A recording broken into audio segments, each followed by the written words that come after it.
Hello everyone and welcome to today's episode of the Northern Rugby Podcast with myself, Darren Beck, and my co-host Pete Newbegin. On today's episode we're very excited to bring you our discussion with former Leeds and Yorkshire Carnegie number 8 Ollie Stedman. Ollie also represented Newcastle Falcons, Doncaster Knights and the Ealing Trailfinders during his career, as well as having a spell in the Premiership with London Welsh, and also representing England in age group rugby all the way through to the under-20s. We chat with Ollie about his early days in rugby with Leeds Carnegie, his disappointment at being released upon their relegation to the Championship, and then having to find his way back into professional rugby with Newcastle Falcons via a spell with Tynedale Rugby Club. Ollie also talks to us about being promoted with London Welsh, why he thinks the Championship is significantly weaker without the playoff system, and he also gives us his thoughts on potential ring fencing as well. We also get to hear about Ollie's time in the England age group setup and what it was like coming through with future British and Irish Lions such as the Vunipola brothers, George Ford, Owen Farrell and Elliot Daly. So let's get straight into the conversation and hear what Ollie had to say. Hello. Hi mate, hi. Good stuff. So welcome along to you're the very first guest of the Northern Rugby Podcast. So thanks very much for popping on. Cheers, nice to be here. Thanks for having me, guys. Good stuff. So I thought the best place to start would just be chat us through this season, obviously how it started, how it's progressed and everything that's happened with Doncaster and the injury, and then what's really happened since the whole coronavirus hit. Yeah, so this season's been probably the most difficult one of my career to date, to be honest. To go back to the end of last season, the second last or third last game of last season, I did a PCL tear in my knee and was out over all of the off season. Lucky didn't have to have surgery and got back for the start of the season, so that put me on a little bit of a back foot going into the season. Only got maybe 2 or 3 weeks of actual training, full training in before the season started. And then unfortunately I got banned the first game of the season for an altercation, which obviously wasn't the best. I think what here about the altercation. It's one of those things where someone falls into your fist accidentally. Yeah, exactly. So unfortunately got a little ban for that, and then came back. Season was a bit hit and miss for myself and for Doncaster, the club. We kind of struggled to find form. I think it was a difficult year in terms of a lot of personnel upheaval and changing of staff and managers, and then changing of staff halfway through pre-season again. So it was quite a difficult one.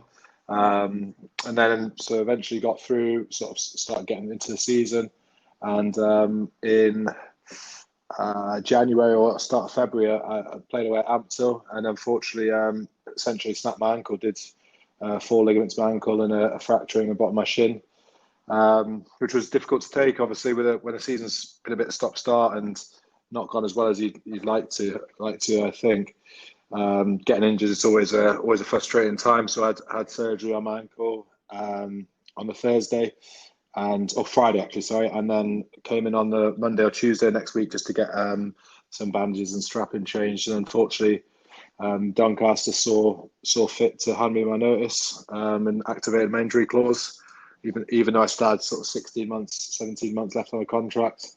And so sort of since then, it's all been a bit up in the air, a bit crazy. Obviously, then COVID has hit, which has made things even more crazy in the rugby world. And so now I'm kind of at the situation where I'm looking more towards the future and future careers than staying in full-time rugby. Just going back to the injury clause, Ollie, is that something that you specifically had in your contract, or is that something that everybody has? I believe everyone has it in Premiership and Championship. I believe the Premiership's 6 months, which kind of allows a little bit more time recovery for things. And unless you've got a sort of major ACL injury, then usually you should be back within that period. So it's only six months out of a 12-month period, which is aggregate. So it could be in different chunks and different amounts. But unfortunately, the Championship is 3 months, which personally, in my opinion, I think it's disgusting. I think it's a bit of an underhand tactic for coaches and managers, and probably more the senior board and directors of the club to get out of situations that you often see them towards the end of the season when clubs are struggling financially. They start activating injury clauses. And my personal belief is if you ask a man to go and put his body on the line for you, wearing your shirt, I think you should look after him and honour the contract. That sort of honour and respect is expected of every player to honour their contract. I think it should be a two-way thing, but unfortunately, not every Championship club sees fit. Most of them, to be fair to most clubs, they do look after their boys, and when there's long-term injuries, they do tend to look after them. But unfortunately, not every other club has that level of respect for their players. And I'd read an interview that you did with Talking Rugby Union, where you mentioned the potential move to France had fallen through. Yeah, so basically part of the whirlwind of the season. I'd agreed to move out to France, and unfortunately the plug was pulled. The club said sort of due to finances, but it was a bit of a weird one. So I was due to fly out, I think 5 days later, and that all got pulled, which is a bit of an ongoing legal discussion at the minute. So it's been a pretty disappointing 12 months, and yeah, it's been very tough, sort of emotionally and mentally, and also then trying to get fit and with COVID and everything that's happening around the world at the minute. Contracts in rugby, just like every other job market, is suffering hugely, and you only got to see the wage cuts everyone's having to take across the board, nearly reductions in salary cap. There's not much free money. People are unsure when seasons are going to begin. I know the Premiership's coming back, but there's no sort of definite answer on when next season will start. And it's a bit of a difficult time to be in employment anywhere in any industry, but rugby and sort of entertainment industries are getting hit harder than most. And with that being the case, how heavily are you pursuing rugby for next season? I mean, I think you've always got to keep your ears open for things. You have agents sort of call and say it could be options here and options there, but being a realist as well, I think rugby in the UK, if you're not in the Premiership for next season, will be a very, very different outlook on the way it's going to be. I think contracts, I mean, for boys who are out of contract this summer, there probably couldn't have been a worse summer to be out of contract. So I think it's going to be very difficult to get a contract that would be at the wage expectations you had previously. I think in the Championship, the sort of fortunate few who were earning a decent wage will be hit hardest. Obviously, people look to make cutbacks, and high earners or higher earners are the easiest people to make cutbacks from. So I think the UK obviously is a very difficult climate. I mean, I've still got my ears to the ground. I've got a few different options, a few semi-professional options that could be very interesting. But yeah, I'm kind of looking more towards the future and maybe supplement some rugby in between that. Good stuff. Well, we'll get away from the current year, which has been a bit grim for everybody, I think. Yeah. We'll go back to the start of your career. So tell us about starting out with, was it Carnegie, your very first club? Yeah, so I sort of came into rugby sort of differently. Rugby was never really a priority of mine growing up. I mean, I grew up in the northeast, grew up in South Shields, and the northeast it was football. Everything was football. The schools I went to were quite pro rugby, but still every kid in the street wants to play football. So I wasn't really that interested. And then got to sort of 16, 17, and rugby sort of took off a little bit from nowhere. And in the end, ended up going down to Leeds at the time,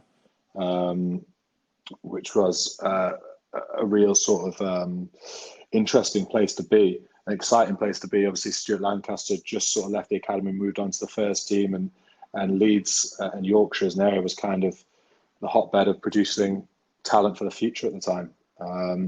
So I made the decision to go down there and join the academy. It was Dick and Edwards and Mark Loughton at the time, and Leeds was sort of littered with junior England nationals, 16s, 18s, 20s. The senior side had just won the Power Gen Cup, so it was an interesting time to get involved, and definitely an exciting time. And did you break into the Carnegie first team right away? Well, so my first 2 years I'd have been in the academy. I was still at school, so I was going to school in Tynemouth at King's. So I was kind of playing Monday night A-League games, and then coming back and sort of flicking in between the two, doing the occasional session, sort of going down in like holidays and what have you to get whatever sort of first team stuff I could get in or academy stuff. And then from leaving school, went into the first team environment. And so, yeah, it was a difficult time in terms of we were down the bottom of the Premiership, having just come up from promotion. So we were sort of struggling. And I think it was a very different philosophy back then in terms of promoting youth, which you see sort of now.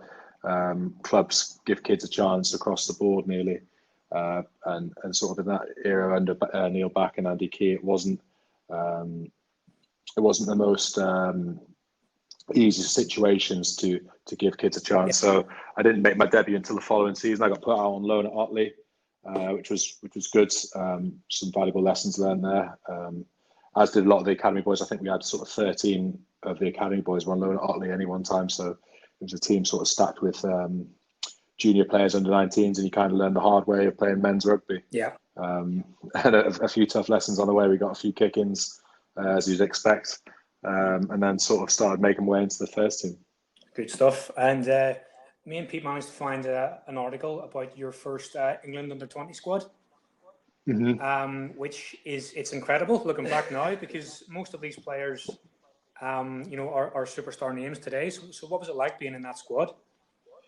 Yeah, it was. I mean, obviously at the time you don't really think about it, but I think from my age group, from 16s, 18s, 20s, I think we lost one game in so that'd been 4 years. We probably played 20 or 30 matches, including like under 19s, playing against sort of Wales under 20s and under 20s age group. We still won. I mean, I was probably one of the worst players in the squad, but compared to some of the boys who are full England internationals now, Billy and Mako and Owen Farrell, George Ford, Elliot Daly, Jamie Joseph, Johnny Johnson. Sorry, there's loads of them. It was pretty ridiculous array of talent.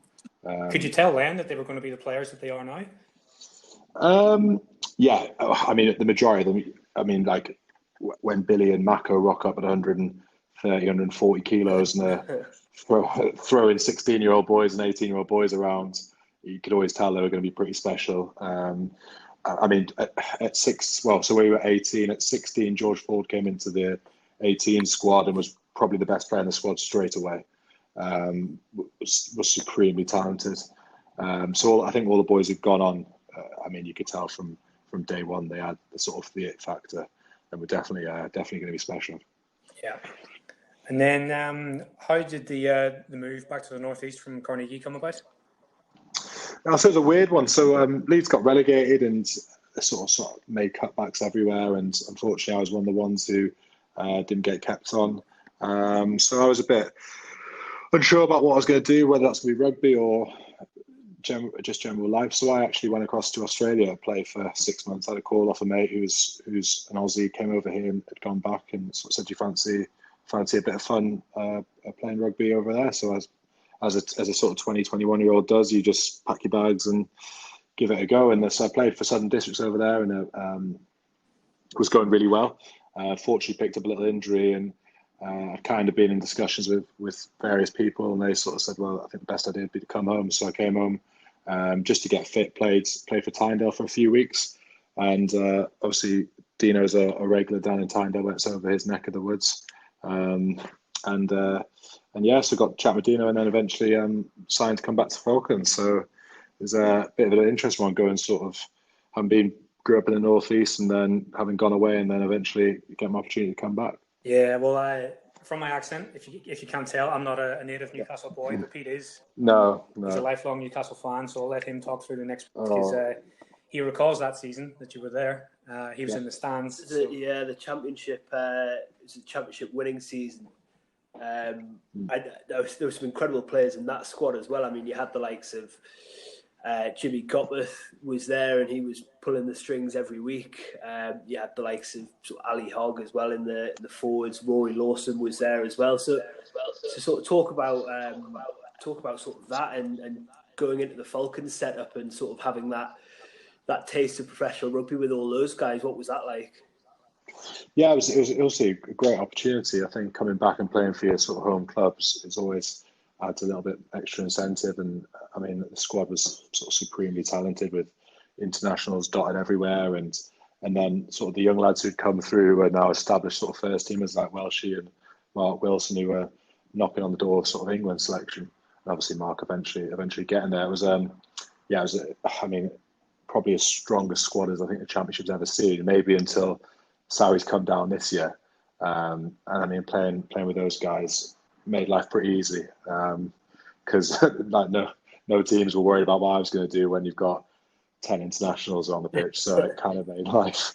Yeah, I doubt I was very high on the priority list of anyone. So what were your highlights of that season? Because I mean, there was fantastic games. It was the British and Irish Cup final as well, which narrowly got pipped by Leinster on that one, and the semi-finals against Leeds, where there were times where the Falcons actually thought, there's a chance that we might not actually go through to the final because of the playoff systems at the time, and how well Leeds played down at Headingley. So what were your sort of experiences of that season, especially sort of towards the tail with the cup final and the playoffs? Was it as high pressured as it as you anticipate?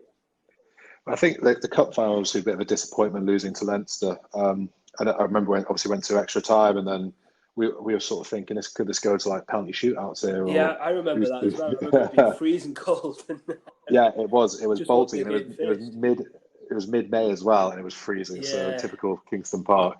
But no, it was obviously interesting, and I think we'd gone the whole season unbeaten, and then I think we lost last day of season at Bristol, which was the first loss of the season, which I think, I mean, going unbeaten is fantastic, but also I think sometimes people forget that losing does happen, and obviously when you're on a roll, I think it can have a sort of adverse effect. And I mean, I don't think it did on the squad by any stretch of the imaginations, but then Leeds sort of rocked up and gave a real stern test, and actually weren't too far off at times.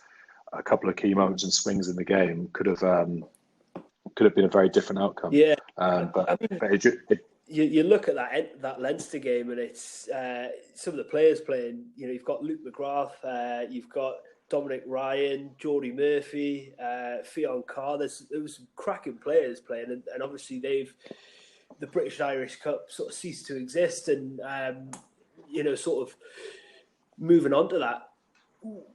What was your sort of preference? Would it be the Championship Cup, or was it actually playing these sort of young lads from the likes of Leinster, Munster, a couple of the Welsh sides as well? What was your preference of the two? Personally, I think the Championship Cup is absolutely nonsense the way its current format is. I think just playing a League Cup when teams have already played each other, I don't think there's any real desire for teams to win it. Obviously, teams want to go out and they want to win individual fixtures, but I don't think any teams target the cup as a key thing to win. Whereas when it was this old format with sort of British and Irish, the Welsh teams would be fanatical about it. I mean, when I went to London Welsh, we played at Pontypridd, and there must have been 6,000 there, and it's like everyone from that valley and the next valley and the valley after that turned up. And then you obviously go across to Ireland, you play against sort of the regional A sides who are very strong. As you said there, like the conveyor belt coming off at Leinster was international, future international after future international. And I think it gave a bit of impetus to the competition, and also a bit of a level and a bit of a reality check when you would go to these random clubs in Wales and Scotland that weren't professional. They weren't the best facilities necessarily. They weren't big grounds, big fans, but they had a group of lads, 15 lads and 23 lads who wanted to mix it with you, and especially when you went to Wales, wanted to take your head off half the time. It wasn't a nice friendly welcome and we'll all try and get on it. There was a couple of punch ups and it used to get serious. Old school rugby. I think, old school rugby, and I mean I think that's a great leveler. These teams definitely couldn't beat a team like Newcastle playing sort of modern fancy rugby. So they make things as hard as they can and as difficult as they can and try and make it competitive, which was good. I think especially as a young lad, or for a lot of young lads who haven't played a great deal of men's rugby, I think it was a sharp wake-up call to this is reality. Reality is not always playing on a lovely surface in the Premier League or where people respect you. So moving forward, I mean, you know, there's always been talk about going back to the days like the Power Gen Cup days where you have sides from maybe National 1 competing against Championship sides. Because I mean, I'm sure you'd get some incredible games there with sides having a big side like a Doncaster or a London Scottish coming to town. It would really make a sort of massive day for those clubs as well.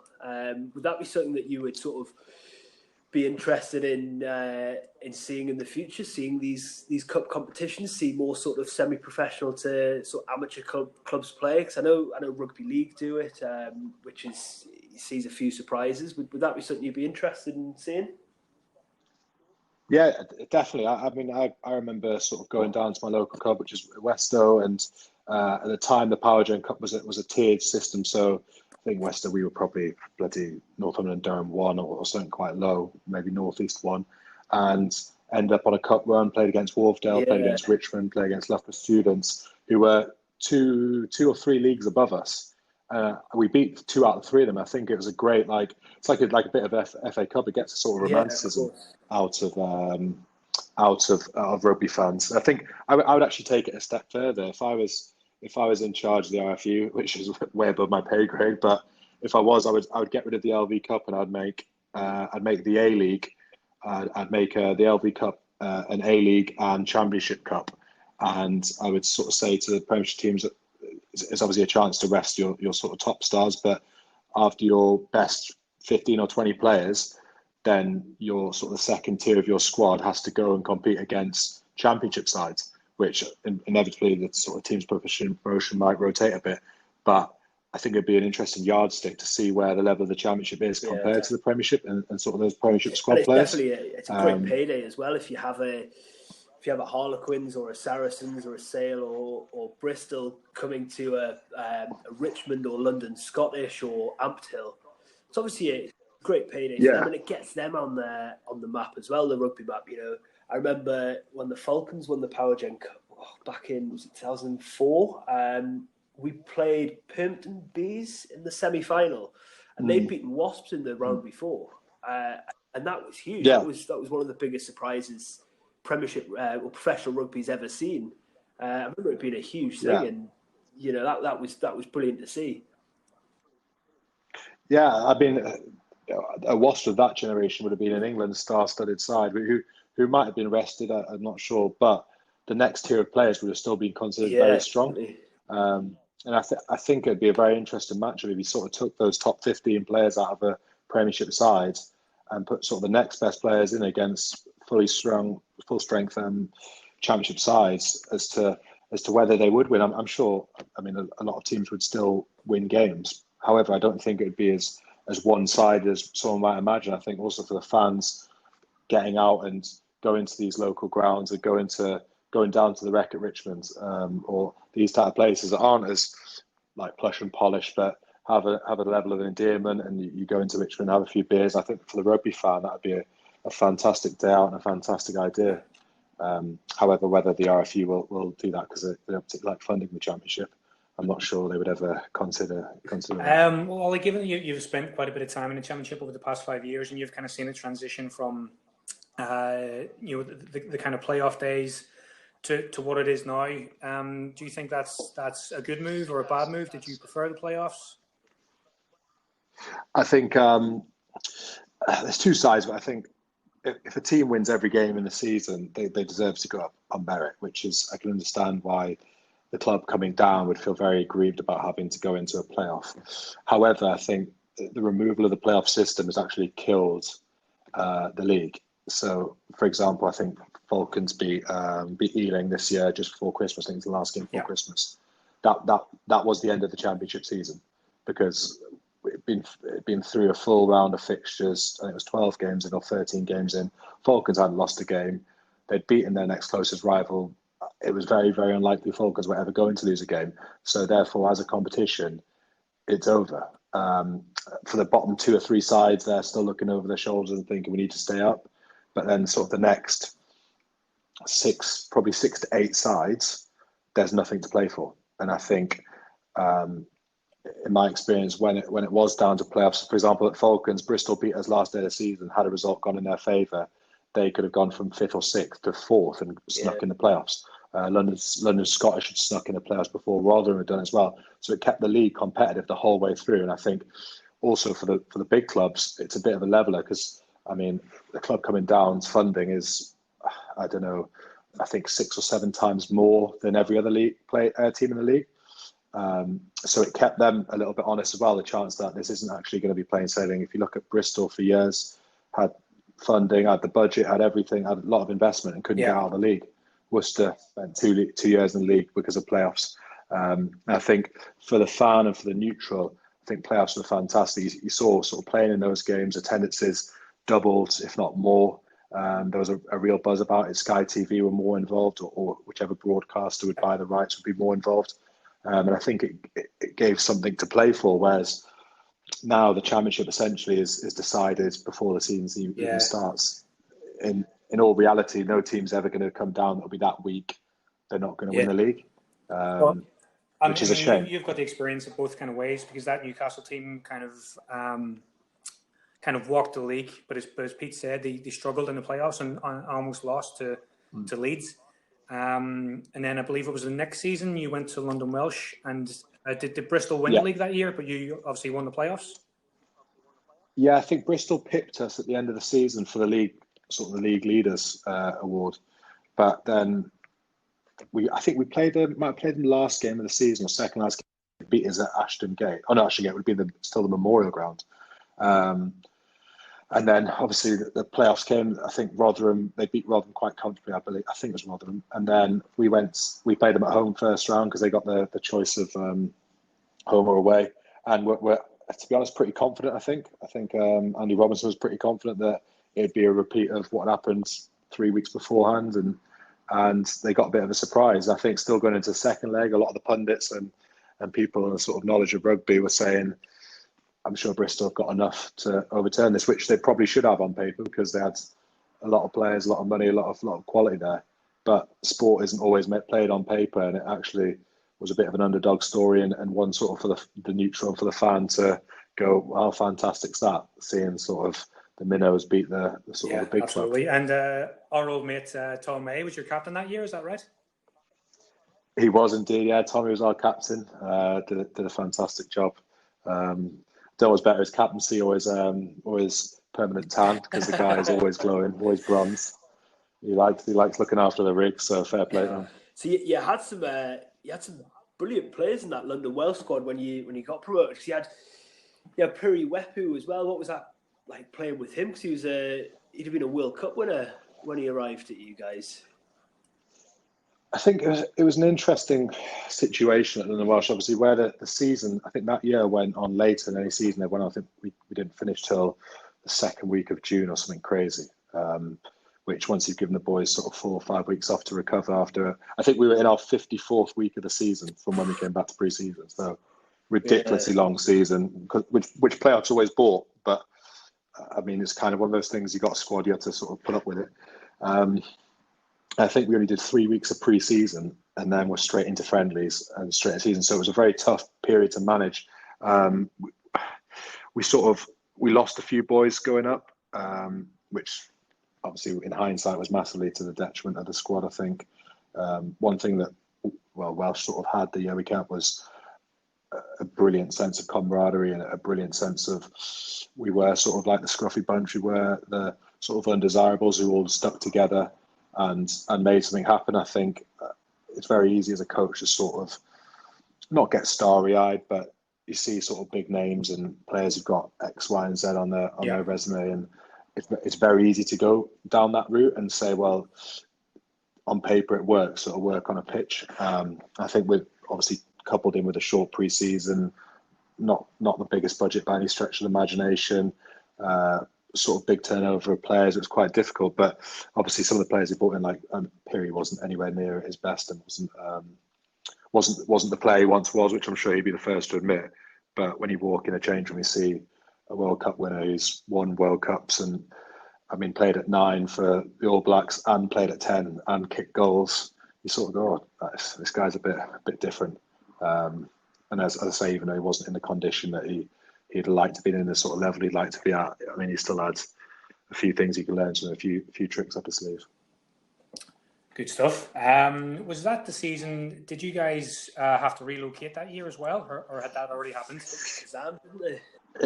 It was kind of ongoing. It was so it happened this sort of the season I was at Newcastle. They just relocated to the Kazam, and in principle, the idea looked a fantastic one because that sort of Oxfordshire area is a bit of a black spot. There's not too much football there. Obviously, there's Oxford United, but no sort of really big clubs to challenge you. There's not much rugby there in terms of big professional clubs, and I think the idea on paper looked a really good one. But I think obviously where they went to Coventry and kind of stuck between the two. I think having a foot in either camp didn't quite work. I think it was either they had to be all in and say training ground, stadium, everything. We're relocating a whole lot up there and investing and making it work, or just say actually we're going to stay in London and look at alternatives around London. Because I don't, you guys have been to Alder Park. Alder Park, as endearing, as sort of charismatic as it is, it's not a place you can play Premiership rugby. I mean, it's weird. I actually really like playing there. There's something about it, and it's when you get all the old Welsh boys and the choirs there, and it is very endearing. But I mean, going forward, it's not sustainable for Premiership rugby, and I think the club sort of got caught in between two minds, and it's difficult to balance both. So, moving on from London Welsh, I think you went back to Doncaster for a while. You went back to Carnegie for a while, and you wound up at Ealing. Yeah, went to Ealing. Yeah. And how much belief was there in Ealing that they could actually come up to the Premiership, because they seem to be spending an awful lot of money? Ealing's it's a difficult club, I'd say, because whilst obviously there's great financial backing there and the owner's very invested in the whole idea of Premiership rugby, I'm not sure I fundamentally believe the whole club is on the same path at the time. I think obviously when I signed there, I went halfway through the season with Leeds sort of starting to collapse, and Alex Codlin was a sort of fantastic coach, and he was, in my opinion, the one who was really pushing that idea of Premiership rugby. Yeah. And unfortunately, he left the first week of the following pre-season to go to Harlequins, which you can't blame a man for taking a better job and a higher opportunity. I think from there, I think the sort of ambition, personally for me, if I'm going to put my hat on the line, I think I don't think Ben Ward's really wants to go up. I think there's one thing saying I want to be in the Premiership, and then there's another thing actually doing it. Because Ealing over the last couple of years have had a fantastic squad. You see some of the players that come across, people like Geordie Reid, who's played Super Rugby caps, Andrew Girotello, played in World Cups. There's some fantastic players there. But I question whether the club, not the players, I think the players fundamentally do. I think every player wants to play at the highest level they can. But whether the club actually really want to go up, or is it easy being the sort of the also rans and finishing second, winning 90% of your games, maybe winning a cup along the way and saying, well, that's a pat on the back because the team coming down got a bigger budget, they've got more of everything, they're Premiership club. I think it's very easy to sort of say, well, we give it a good go, but it's not enough. I thought because the season that London Irish came down and we were in the Championship, Ealing pushed them very, very close, and I thought for a while Ealing could actually do it. Yeah, I mean, as I say, there's some good players there. If you look at the number of players who go on up to the Premiership sides, there's definitely that ability there. But a question coming from the top, whether there's the belief of this is going to be a Premiership club. Because obviously, I mean, it's all well and good saying it, but the levels of investment needed once you're in the Premiership probably go up 2, 3, 4 times. The levels of infrastructure needed, the level of staffing needed, the size of squad, levels of squad. It's a very hard job, and you've seen the sort of clubs that have come up, apart from Exeter, none of the Championship clubs have been able to break into the league and break the mould. London Welsh tried it, and obviously, sort of the situation the club's found itself in now. So I think it's very much a risk and reward type thing, and obviously a very difficult arrangement to get through. So, Ollie, tell us a bit more about what's your favourite rugby memory. It could be playing at Kings in Tynemouth. It could be playing in the Premiership for Welsh or going up with the Falcons. So, what's your favourite rugby memory that sticks in your mind?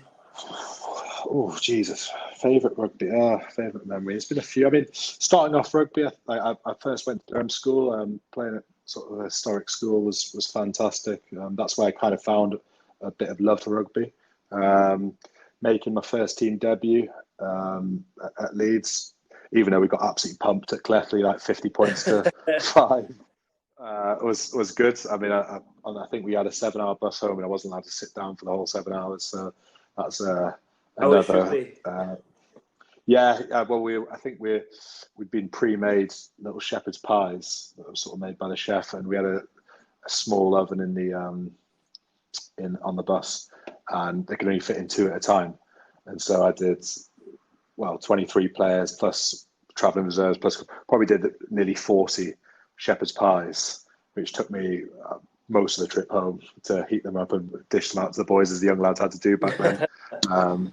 Making coffees and doing Lord knows what. Obviously playing England junior age groups, playing 18s and 20s was pretty proud moments. Obviously signing back at Falcons was pretty big for me in terms of just personal. Obviously coming back and playing at home, and your friends and family all from the area, your mates where you grew up.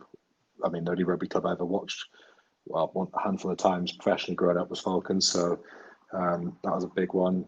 Obviously winning the championship. I think winning the championship with Welsh the second year round was probably a little bit more special, just because Bristol? The Falcons, we beat Bristol, but I mean, Falcons, it was expected. I mean, Bedford, whilst they give it a good go, should have never really been able to match us over 2 legs. But obviously Bristol, they were expected to win, so I think the whole underdog status makes it a little bit sweeter. I'd probably say out of those sort of 5 or 6 memories, I think they're probably the ones that really sort of sit with you and sort of resonate. Good man. Just before we move on to your Ultimate 15, I want to ask you one final question. I think I know what the answer is going to be, but as ring fencing draws inevitably closer, what are your thoughts on ring fencing? It's a difficult subject. I think I'm actually on the side of I think it has to happen, because I don't see a way the RFU will fund the championship properly unless Premiership Rugby becomes a separate entity and has its own funding sources. Yeah. I think obviously the gap between Premiership and Championship is bigger than what it was 5 years ago, 10 years ago. I don't think we'll see another Exeter coming up and repeating that feat of becoming established in the Premiership and building, and obviously within sort of 10 years they'd won a Premiership. So I don't think that'll happen again, because I think the gap financially is too big, it's too great in a minute. So I'm actually all for. I'd bring, obviously, so for next season I'd bring Saracens up. I'd potentially bring Ealing up. It would have been Leeds. Obviously Leeds would have been the option had they not sort of fallen away as they had done, because I think Yorkshire definitely needs a rugby playing outlet at the highest level. And I'd ring fence the Premiership and have it at 13 or 14, and do similar to what Rugby League did for a couple of years, where they had a reshuffle every so often if one club was particularly struggling or financially couldn't afford to. But having ring fenced, I would then insist that any TV deal that would be bought for Premiership Rugby, which would hopefully be greater, would include Championship. There would be a cut. Any international TV deal would include the Championship, so there's greater funding there, because I think a lot of people don't see the reality of Championship Rugby, where there's huge sums of boys playing for just about minimum wage. There's huge sums of boys playing for absolutely peanuts, who are putting their bodies on the line, chasing a dream that in reality for most of them will never come, which is the nature of sport, but not getting paid for the service they're putting in, and the amount of boys that you see walking away from rugby with nothing, either having had a career or having fallen along the wayside or dropped out because of injury.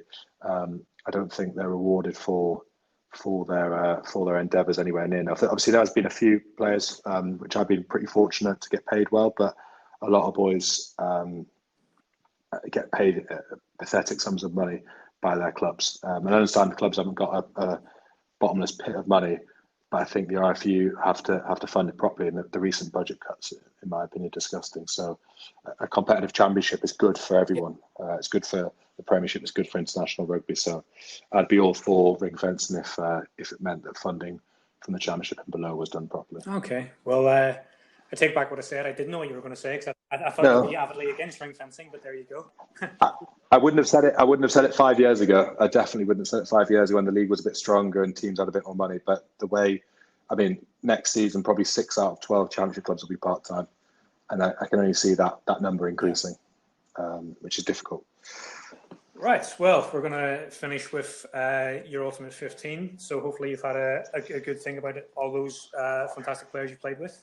And you have to be in the team as well. So where would you like to put Ooh. Well, this is the thing, because I look very, very out of position here in terms of the players on this pitch. I don't think I deserve anywhere near to be involved with these lot. Because I think Billy Vunipola is the best number 8 in the world, I'll have to play myself at 6. So I'll let Billy play at 8 because he's pretty good, isn't he? So I'd go for my team. It's quite a tough call, actually, some of these decisions. So I went for Mako Vunipola at Loosehead. I think that kind of picks himself. There's a few other people like Johnny Golden when I went to Falcons was fantastic. Brilliant. Yeah, brilliant player. Never got the credit he deserved, actually. I don't think. And I think he got a couple of England squad call-ups and then blew out his knee. Against the Barbars in an uncapped game or something like that, but certainly deserved more. I think he went across to Australia for the tour and got injured and just never really got the breaks he deserved, which was a massive shame. At hooker, I've gone for Andy Titterell.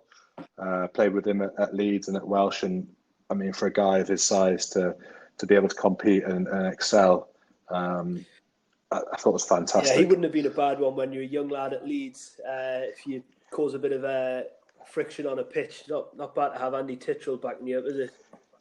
No, not at all. Andy's also a ridiculous trainer, committed to his art of being a hooker.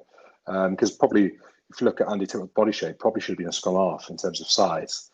But I mean, the guy did everything he could possibly do to get the most out of his career and sort of prolong what was a fantastic career. Tight head was a difficult one. And I'm going to go with an old mate of mine, Colin Quigley, who I actually think, well, I mean, I've seen it. I played with him firsthand. I've seen him destroy Premiership looseheads, international looseheads, and had his career path gone a little differently and probably had those opportunities, I think he would have comfortably played Premiership level, if not more. But unfortunately, sort of things maybe necessarily didn't go his way for one reason or another. But I mean, like, seeing him every time we play against a relegated side, he has this rule of 3. It used to be where he'd get 3 carries, 3 tackles, and 3 penalty scrums. So he was pretty fantastic scrummager. At lock, I went with Marco Wenzel, who was my captain at Leeds. I mean, just fantastic line-out operator. Used to even tell you that the ball was going to get thrown to him and would still beat you in the air. Always one-handed takes. Why use 2 hands when you can use one? No cameras ever take a picture of someone taking a 2-handed line-out take. So yeah, he was pretty special when it comes to line-outs. Other second row, I went for Joe Launchbury. Lucky enough to room with him at 20s, and I mean, the guy didn't play 18s. So I think he was focused on his education and sort of had forgotten about rugby, and within 2 years was playing England 20s, and within 2 more years was starting for England first team, which says everything about him. He's got an absolute engine on him and big, strong man. A couple of other people probably could have got a look at. I played with Dean Schofield at Welsh and at Leeds, who was just a natural monster of a bloke, and I probably didn't get him at his best at the peak of his career coming towards the end, but it was fantastic. Obviously put myself at 6, but if I wasn't going to, I had gone with Stephen Luatua. I mean, he's tore the championship up, tore the Premiership up, played for the All Blacks, look class in Super Rugby. I think that's pretty self-explanatory. At open side, I went with Henry Furry, who I had at Leeds. Obviously, I was going to ask you about him because he was. I mean, that season that you broke into Leeds' side, he was absolutely incredible that year, wasn't he? Despite getting relegated, managed to get in the England squad, which is pretty much unheard of, isn't it? Absolutely, fantastic for a guy who was playing loosehead in South Africa at university level, probably less than 5 years beforehand. I mean, I think Marco had to teach him how to jump in a line-out because he'd never jumped in a line-out. I mean, catch passings, sort of the sort of classy skills weren't necessarily a strong point, but in terms of dark arts, making 20 carries, 20 tackles a game, turnovers, strong. Hey, didn't like training, wasn't the best fitness tester by any stretch of the imagination, but you put him with a ball, and when it's a battle of wills to win that ball back, I'm not sure there's been too many better at those arts than Henry was, and got beat up every single game, had a face like a butcher's block, but what he used to do on the pitch was fantastic. At number 8, I went Billy Vunipola. I mean, I don't think anything needs to be said about that. Absolute man mountain. He was a man at 15, let alone at 27 or 28 now. 9 was a tough one. Sort of had obviously Piri Weepu, Rory Lawson, and I actually went with Chris Cooking. And I think we had Chris at his season in the Championship with London Welsh, and also played 20s with Cookie, and he was fantastic. Still is a very good player. I think he's been unlucky to be in an era of such sort of strong scrum halves for England, where sort of Danny Kerr and Ben Youngs have had the sort of position on lockdown for the last 10 years. Otherwise, I would have thought he could have been very close to getting a call up. Dan Robson would have been also in there for me as well, potentially. At 10, it was a tough call between George Ford and Owen Farrell. Played with them both at age group level. But I think of just going to side with Fordy, because I think Fordy's sort of skill levels are off the scale. I know Farrell internationally has done fantastic, but as an individual player, I think George Ford's brilliant. Just 12, one quick question with George Ford. A lot of people, personality-wise, have issues with him. What was he like at that kind of age group level? I mean, I can't comment on any of those, because every time I've been around with Fordy, I came through at Leeds, and Fordy was sort of coming through Leeds before he went to Leicester. I know obviously his brother played with Joe countless times. I know his dad well, and you can only take people as you find them, and all the Fords for me have been lovely, sort of lovely, genuine blokes. So I can't really comment on anyone else's experiences with them, but every encounter I've had with all of them have been fantastic. I mean, I've shared changing with them, and they're all top blokes. So maybe there's personality clashes with certain people, but I obviously haven't seen or witnessed any of that type of stuff. So for me, just an all round good bloke. Good stuff.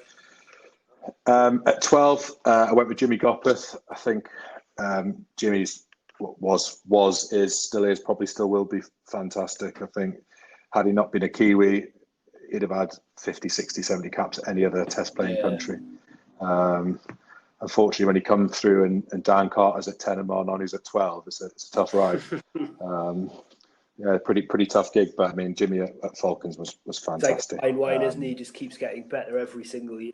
Yeah, and this is the thing. Like, obviously, everyone will say, "Well, it's easy to look good at Newcastle and what have you." When he goes to Wasps, it'll be different.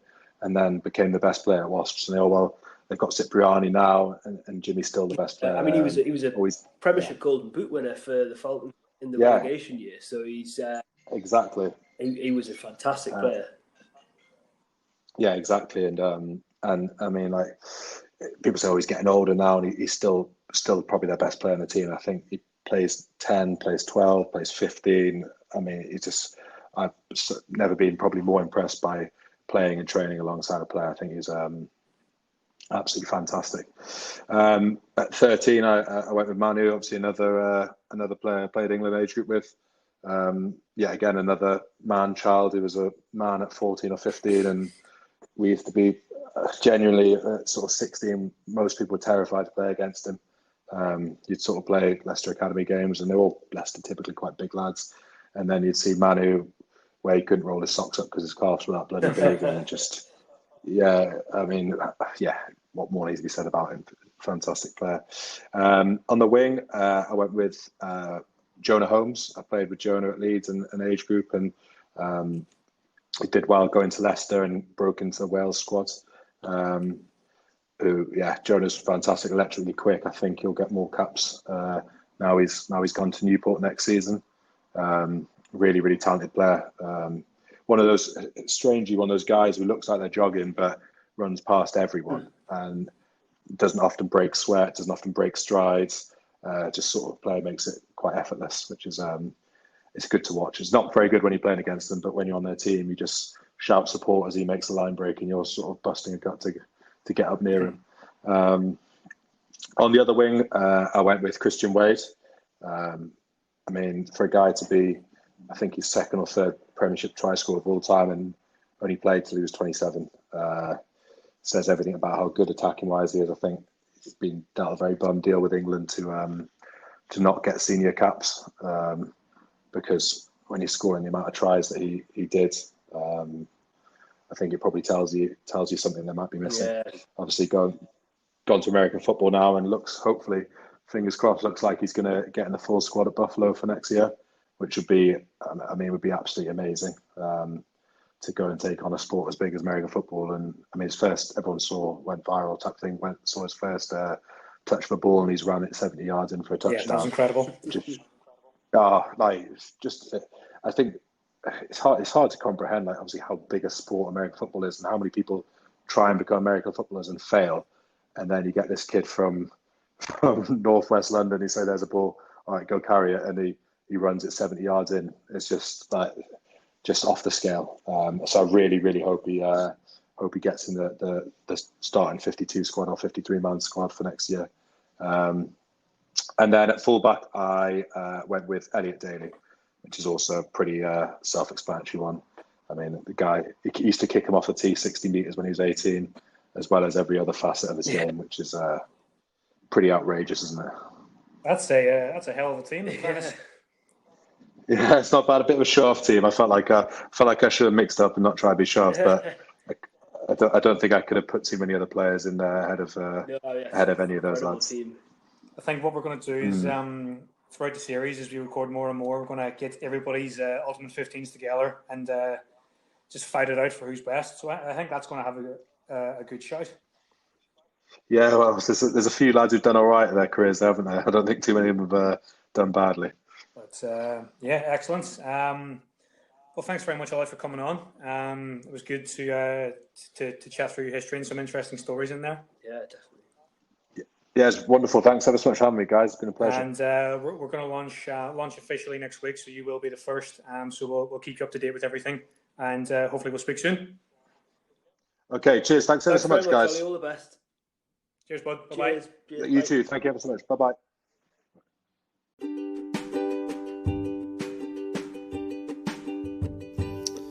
So that's it for episode 1, guys. Thanks very much for listening. If you enjoyed the episode, please follow the Northern Rugby Podcast on Twitter to hear about future episodes. You can listen to all of our episodes on the Anchor Podcast app, as well as the Anchor Podcast website, or you can subscribe to the Northern Rugby Podcast YouTube channel, as we will also upload all of our episodes on there too. We'll provide all the links necessary, no matter which platform you follow us on. We'll see you guys next time.